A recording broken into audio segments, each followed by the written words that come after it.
कधीच नाही चुकणार तुमचे फेवरेट टीव्ही शोज झी5 सोबत, तेही एकदम फ्री। पण एक गोष्ट कन्फर्म आहे सर, अस्मीचं तुझ्यावर मनापासून प्रेम। अस्मी खरी होती की खोटी? खोटी, पूर्ण खोटी। तुझ्या आयुष्यात मीच तिला अडवलं। अस्मी खोटी आहे अशीच समजूत करून घेतली आहे मी स्वतःची, म्हणून फक्त आणि फक्त आईचं ऐकतोय मी। पण अस्मीचा मेसेज आलाय म्हणजे तिने माझ्याशी संपर्क करायचा प्रयत्न केलाय, पण ती समोर का येत नाहीये, याचा अर्थ ती नक्कीच कुठल्या ना कुठल्या तरी अडचणीत असेल।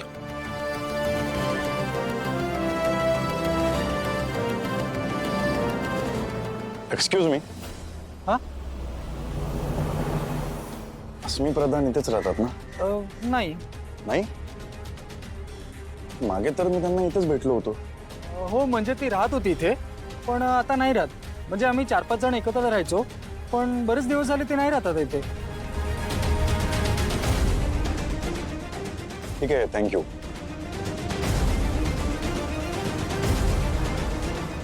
एवढ्या मोठ्या बिझनेसमॅनची मुलगी इथे अशी 4-5 लोकांच्या सोबत कशी राहू शकते?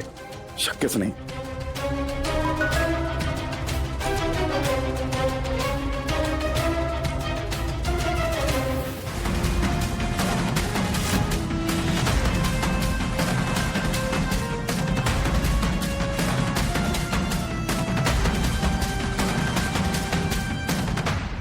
अस्मी तू खोटी आहेस या गोष्टीवर विश्वासच बसत नाहीये माझा। माझा गोंधळ उडतोय, काय खरं आणि काय खोटं काहीच समजत नाहीये। आता यापुढे माझ्या डोळ्यांनी जे मी बघेन ना तेच सत्य मानेन।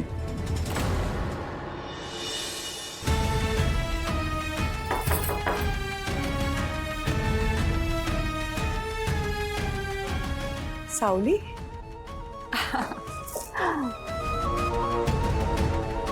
मला वाटलंच होतं तू येशील। ये ये बाय, बस। बस। सावली, काय घेणार तू? चहा, सरबत? हा? आणि सावली, आता आली आहेस तर जेवूनच जायचं।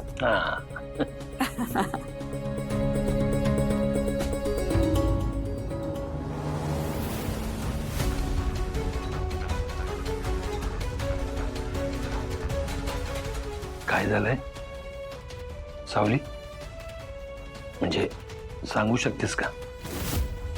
जन्मदाता नसलो तरी बापच समज। माझ्या बरोबर असं का वागलात तुम्ही?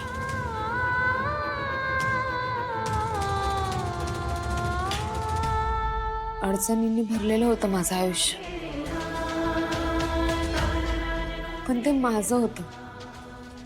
मी, माझे आई बाबा, माझे दादा बहिणी, माझा अप्पू, आमचं आयुष्य आमच्या आमच्या पद्धतीने आणि विठ्ठलाच्या कृपेने चाललं होतं। मग ते कसं का असे ना, पण ते आमचं होतं।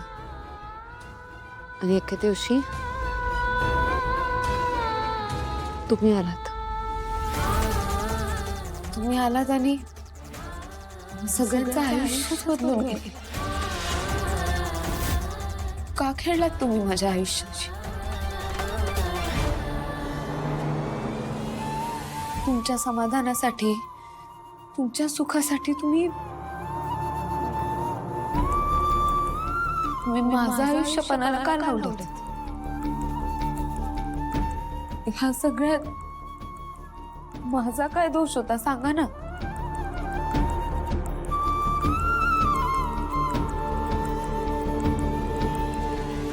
पुरी, मी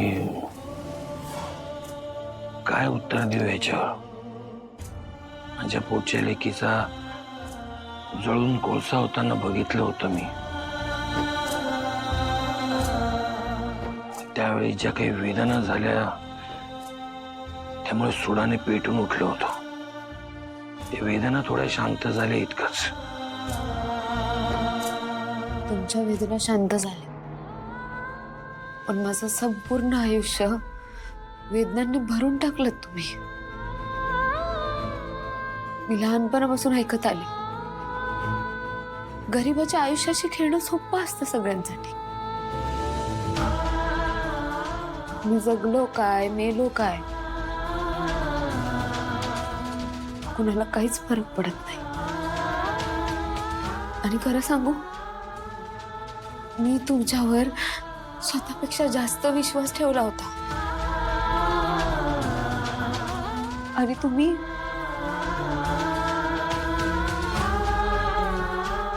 सांग, याची तू तुला हवी ती शिक्षा आम्हाला देऊ शकतेस. आणि त्याने काय होणार आहे? माझं आयुष्य मार्गी लागेल का?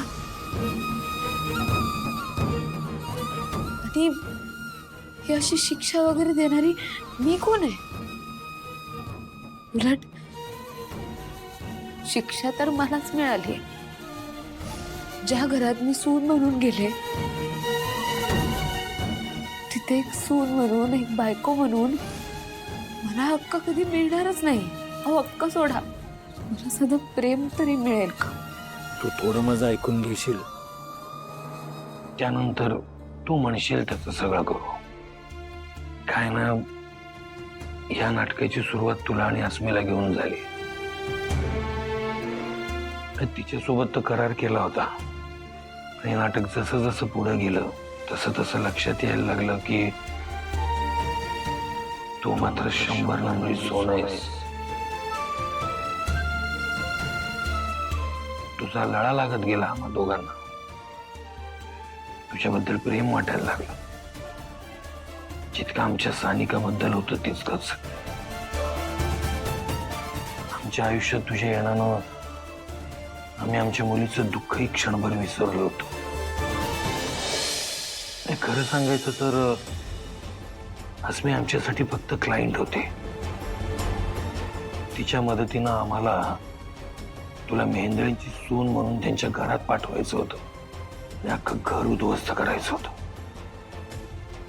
नंतर लक्षात आलं की नाही, तू निर्मळ आहेस, शुद्ध आहेस, सात्विक आहेस. तुला मेहेंदळी कुटुंबात पाठवून ते घर उद्ध्वस्त करण्याचा विचारच सोडून देऊन आणि फक्त एक विचार मनात राहिला, तो म्हणजे तुझं आयुष्य कसं मार्गी लागेल. आणि हे 100% खरं आहे. तुला मेहेंदळींची सून करून स्वतःच्या मुलीला आगीत फेकून देण्याची भावना आहे आमच्या मनात. भूक लागत नाही, झोप येत नाही, प्रचंड त्रास होतो दोघांनाही. खरं सांगू का सावली, मी दोघंही जिंकलो नाही होत, सपशेल हारलो होत.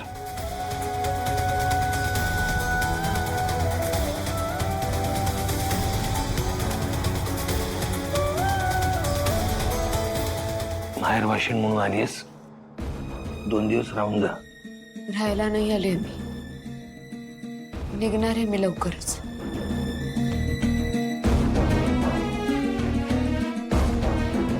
दोन घास जेवून तरी जाशील? आईचं ऐकशील एवढं?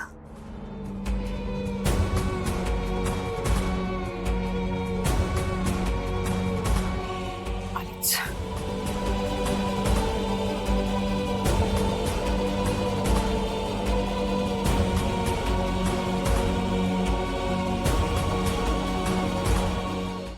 झी 5 ॲप डाउनलोड करा आणि पहा सर्व एपिसोड्स एकदम फ्री.